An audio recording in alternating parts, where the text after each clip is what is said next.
Yesterday we started learning about basar v'cholov, meat and milk. So it's interesting. The Torah says 3 times the same pasuk. You're not allowed to cook a goat in its mother's milk. So the Torah never says you can't eat it. The Torah says 3 times you can't cook it. So from there the Gemara learns out, and Rashi brings it down by the way in Chumash, that one teaches us you can't cook, like the pasuk says. Second pasuk teaches us you can't eat it, even if you don't cook it. And the third thing is you can't even benefit from meat and milk together. Okay? Now, the fact that the Torah says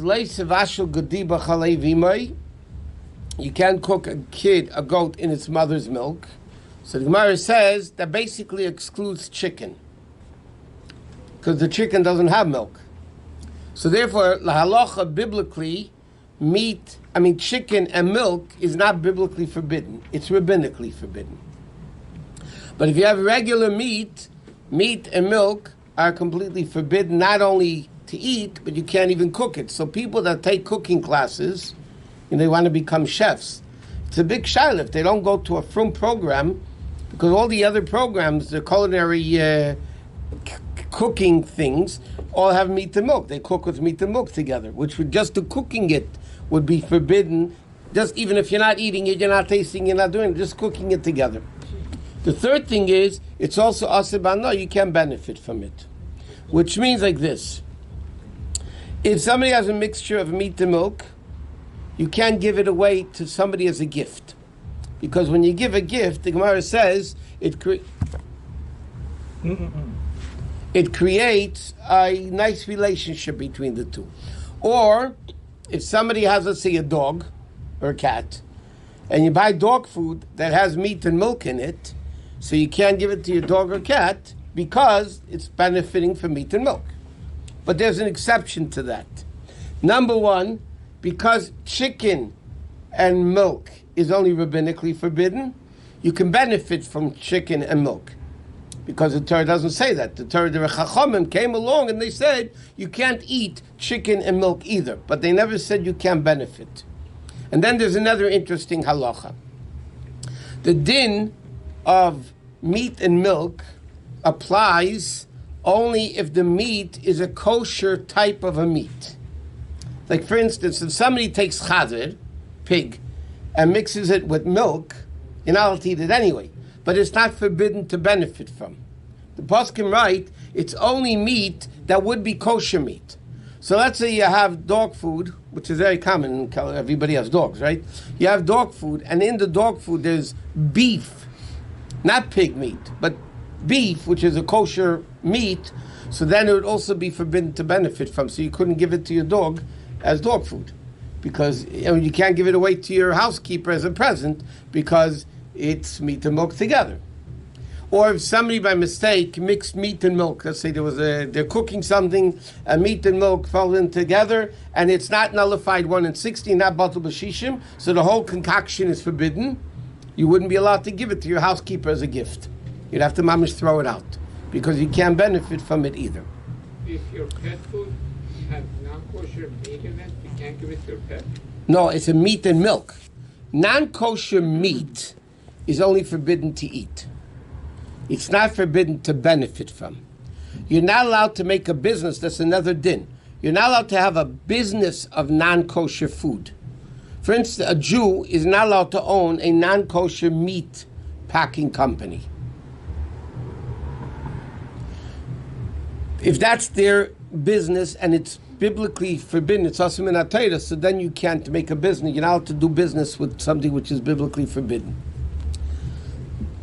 But otherwise, non-kosher meat is forbidden to eat. You can't benefit. You could benefit from it. Meat and milk is stricter. Then not only can you not, because the Torah says it 3 times. So it tells you you can't cook it, you can't eat it, you can't benefit from it. Turkey is the same? Huh? Turkey is bird. It's the same as chicken. What? Can you own a non-kosher restaurant? Can a Jew own a non-kosher restaurant? No, for a lot of reasons. Number one, you're cooking meat and milk. It's your business. You're benefiting from it. Secondly, there's another shab. You have sometimes a question. People, the shilas come up, by the way. can somebody be a waiter or a busboy in a treifa restaurant? So the answer is no, because in halacha it says there's always a fear you might taste the food. You know, you're in the kitchen, you're around the food, you don't think sometimes, you just, and chas v'shalom, you come and taste the food, and you're going to be eating treif. But there's another issue with treifa restaurants, because it's meat and milk together. Today everything is cooked meat and milk together. So it'd be a problem. What? Sorry, just so that I'm clear. So your pet food cannot contain meat and milk. If the meat is beef from a cow rather than from a pig. How are you going to know that? It doesn't say on the package. If it says beef, beef is not pig. Beef, generally speaking, is from animals. Pesach with Gets more. chametz. So Huh? what should they ask? No, chametz is a whole different shaila. That's another issue with dog food and pet food with chametz. What? But if it has pig in it, you can buy it. Yeah, just don't eat it. And if it has pig and milk, but if it's got beef and milk, you can't buy You, it. you cannot give it to your animals because you're benefiting from meat and milk. Even if the beef is non-kosher. Correct. Even though the beef is not kosher, but it's a meat which in essence is kosher. The meat itself, it wasn't shechted, that's why it's treif. But the meat itself, so then there's a rule, ein yisr chalalissa, but that doesn't apply, that only applies to treif meat. We don't have to dwell on it, but how am I benefiting from it if I'm giving it to my pet? Well, you have to feed your dog, and you're feeding your dog is your benefit. It's your animal. Okay. That's the fact. That's only if the dog food has cooked meat and milk together, right? They don't give you raw meat and things together, no. So you have salami and cheese sandwich. But you can have a dinner, kavush kamavushal. You can have a lot of dinim that would be treif anyway. Salami and cheese sandwich you can give your dog. Salami, a cheeseburger. Yeah. Okay, next. Two Jews that know each other, that are sitting at a table. This you also have a lot in the cafeterias. In schools, they have this issue, by the way. I'm talking over bar mitzvah. Under bar mitzvah would be the same thing. But over bar mitzvah, kids are eating lunch together. So you have kids eating salami sandwich, another kid eating a cheese sandwich.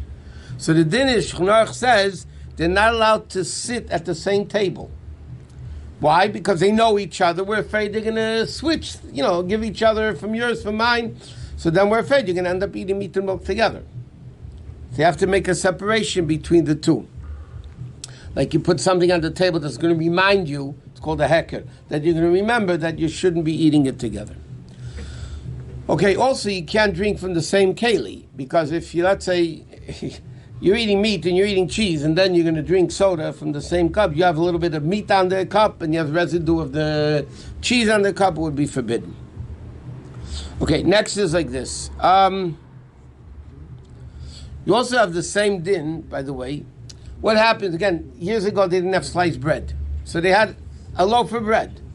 Now this guy's eating meat and this guy's eating milk. They can't share the same loaf of bread.